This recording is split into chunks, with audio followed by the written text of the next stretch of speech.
What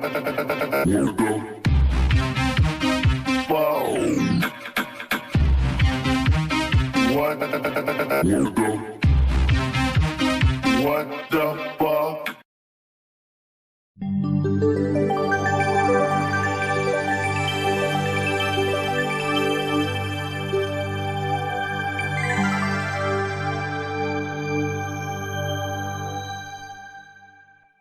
In the 1998 science fiction classic Deep Impact, the film comes to a dramatic crisis point as a large asteroid slams into the Atlantic Ocean. Given that the Earth's ocean covers 71% of its surface, a deep impact event such as the one portrayed in this film is more likely than any other impact scenario. This is of grave concern because recent population studies tell us that the overwhelming bulk of humanity lives along or near a coastline. And what you're going to see in this program is that this concern is now greater than ever before. And worse yet, the threat has begun to skyrocket in the last few years.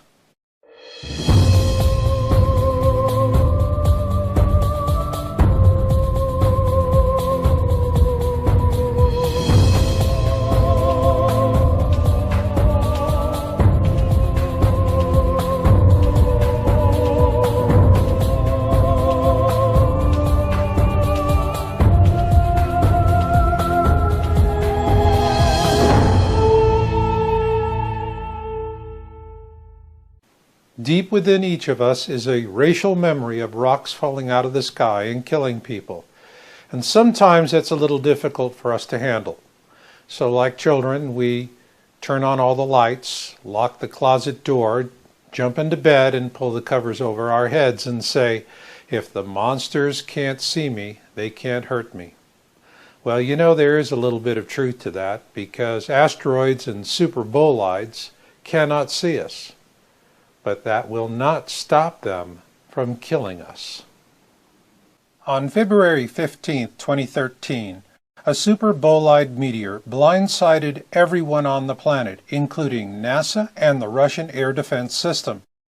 Entering Earth's atmosphere at a shallow angle, it growled through the skies at 60 times the speed of sound and detonated over a remote region of the Chelyabinsk Oblast, at an altitude of 18.4 miles above the ground. Thankfully, nobody died, but nearly 1,500 people were injured, including 311 children. There were a few serious injuries, but most were hurt by glass falling on them, or worse, having shards of glass blown into their faces by the detonation as they looked out their windows to see what was growling across the sky. When the superbolide detonated, it was momentarily 30 times brighter than the sun, which caused hundreds to suffer eye pain and temporary flash blindness. This is because when the Chelyabinsk superbolide detonated, it released 30 times as much energy as the little boy uranium bomb dropped on Hiroshima on August 6, 1945. One can only imagine the death and havoc an event such as this would have created had it detonated over a major city like Paris, New York, Moscow, or London. And so as the story faded from the front page, as all stories do, it was out of sight and out of mind for most. But for a few in the science community, the event triggered a new awareness that perhaps we'd become complacent about the threat of an impact event. Nonetheless, when it does come, and it will do so with a vengeance, what will you do then? Where will you drive to when the streets become parking lots? And where do you hide from a mountain of water? Nowhere. This is why in the first program in this series, Planet X 101, Who, What, When, Where, Why, and How, we presented our initial analysis of fireball observation reports. Our source is the American Meteor Society, and you can learn more about this reporting site at amsmeteors.org.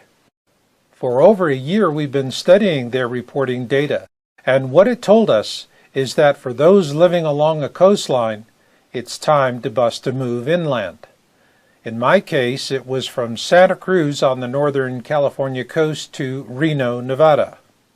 But that's just me. As for you, if you live along a coastline and you're watching this, then I also suggest you visit our site at yowza.com, that's YOWUSA.com, to read my article, It's Time to Bust a Move. Then you decide for yourself. In this program, we're going to give you a detailed analysis of AMS Meteor Observation Report data. Let's get started with yearly trends.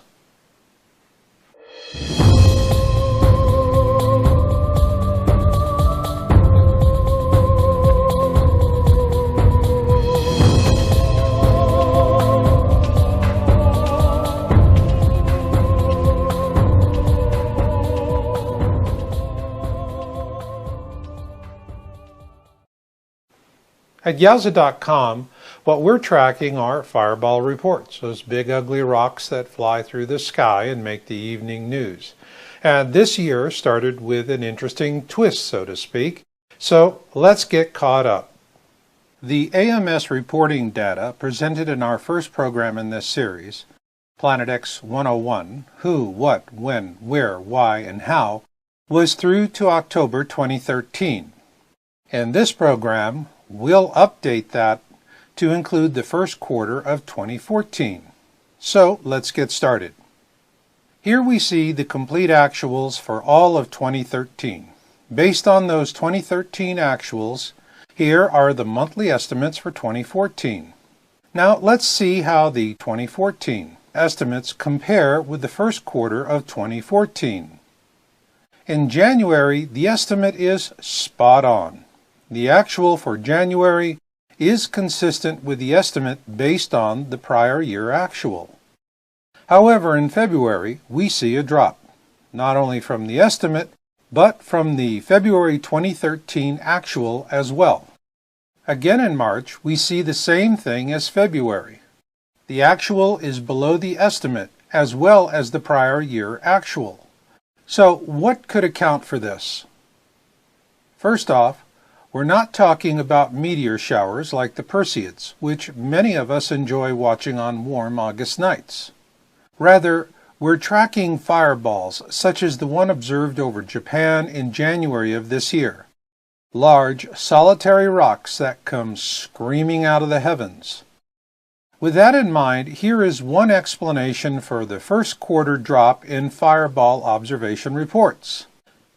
As we've reported, we're tracking an approaching second sun in our system. Astronomers have named it Nemesis. It is the core of what we refer to as the Planet X system. Nemesis is a brown dwarf companion to Sol, with its own planets and rings as well. To illustrate one explanation for the drop in the 2014 first quarter fireball observations, let's use this illustration of the rings of Saturn as the backdrop for our example. In this case, the data could be telling us that Earth is now between the bands. Therefore, we do not really know what is coming next. Another bigger band? Or could it be over? With either scenario, the terms coincidence and natural variability come to mind. They did for us, and for that reason, we dug hard into the data. And here is what we found.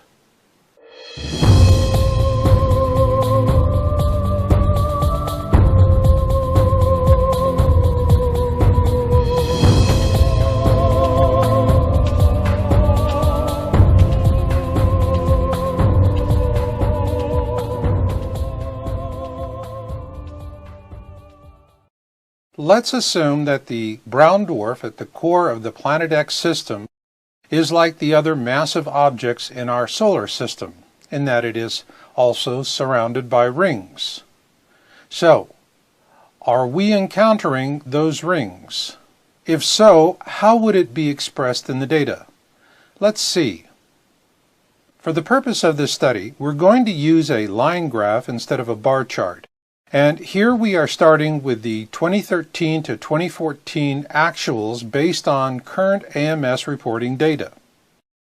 Using this data, we can project through to the end of 2015, and this shows a steady uptick.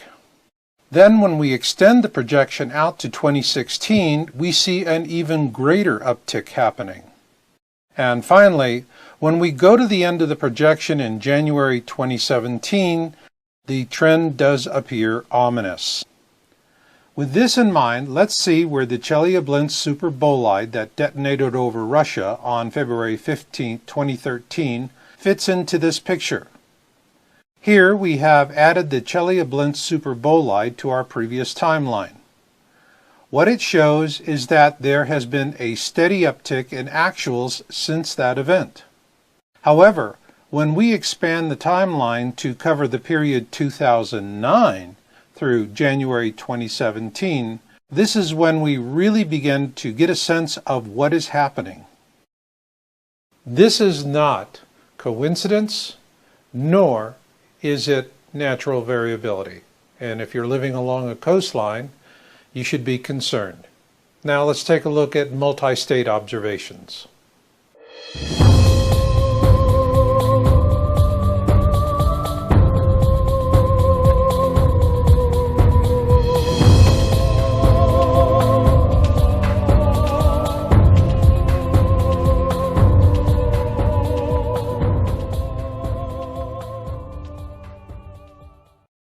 The interesting thing about the Chelyabinsk superbolide that detonated in the skies over Russia last year was that it came right out of the sun. And so both the Russian air defense system and NASA were completely blindsided. This is why we take a special interest in multi-state fireball reports, as these tend to be large fireballs or superbolides with shallow trajectories such as the Chelyabinsk superbolide. It's not uncommon to see reports coming in from 3 or 4 states for these large fireballs, or in some cases, 2 or more countries. So let's see what the data tells us.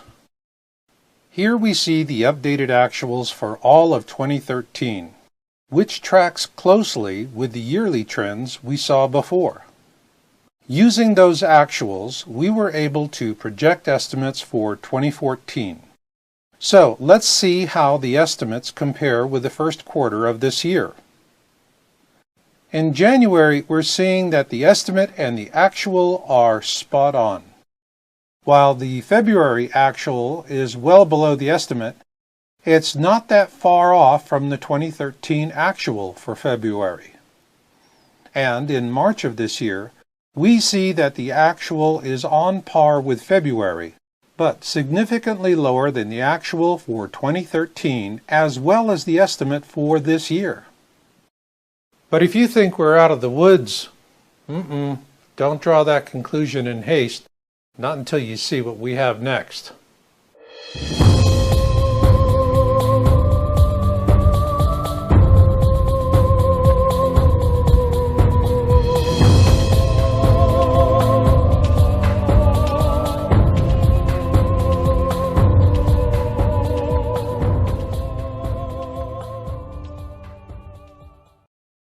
The AMS data set is very rich with many different types of data, but the one that really gets our attention the most are called huge events.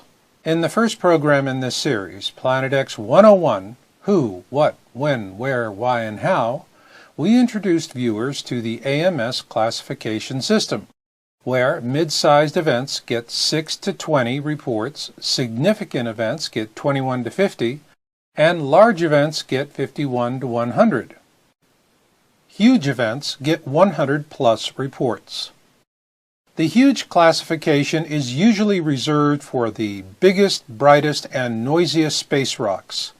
These are the ones we need to worry about, so let's take a look at the trend data. Here we see the actuals for 2013, and the first thing we can't help but notice is that it's a bit spotty.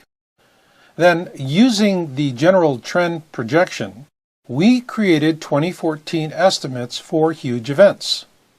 So let's see how the estimates fit with the actuals so far for this year.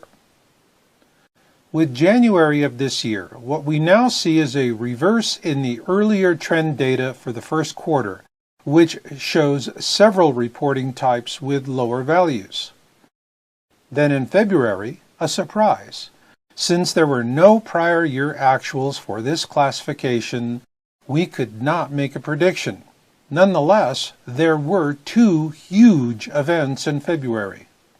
It's also interesting to note that there were no huge events in March. So was February a fluke? We wondered about that ourselves. But as we were finalizing our study, a huge event occurred in April. Like February of this year, there was no estimate because there was no prior year actual. So while we are seeing a downward trend for the first quarter and the earlier categories we showed you, what we're seeing with the huge classification is anomalous and disturbing. To help put this in context, we're now going to present the 2 most significant trends in this report.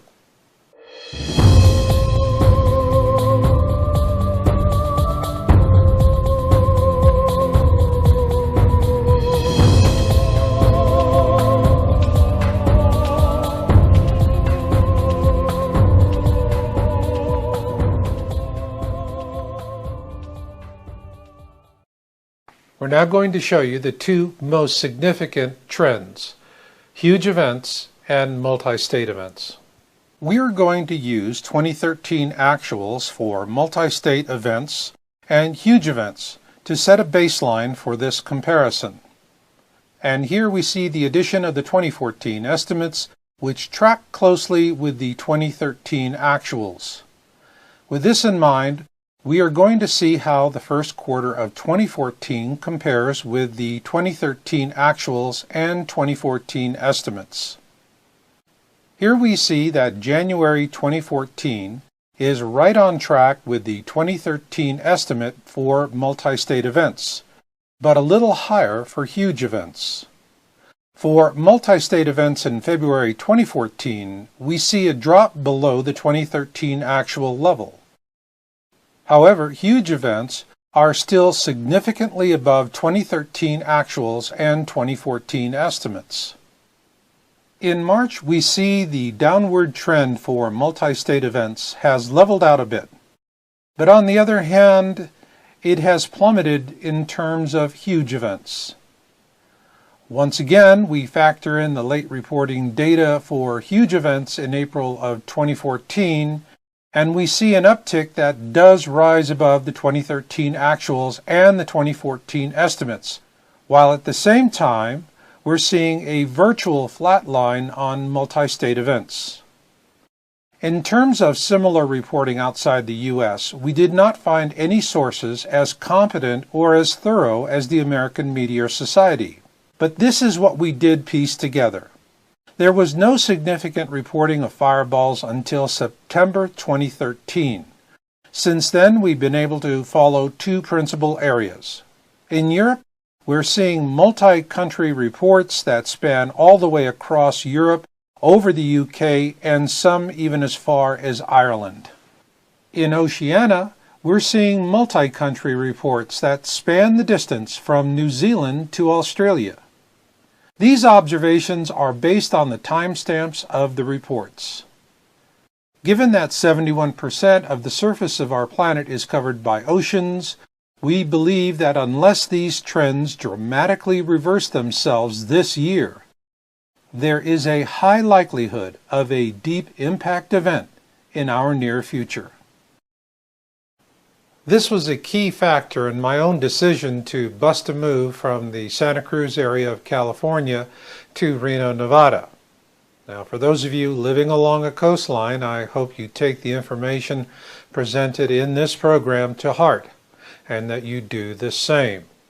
And just remember, every day of procrastination is one less day of survival options. And I'll leave it on that note. So until the next time we meet, remember Marshall's motto, destiny comes to those who listen and fate finds the rest. So learn what you can learn, do what you can do, and never give up hope. This is Marshall, and I'll catch you on the backside.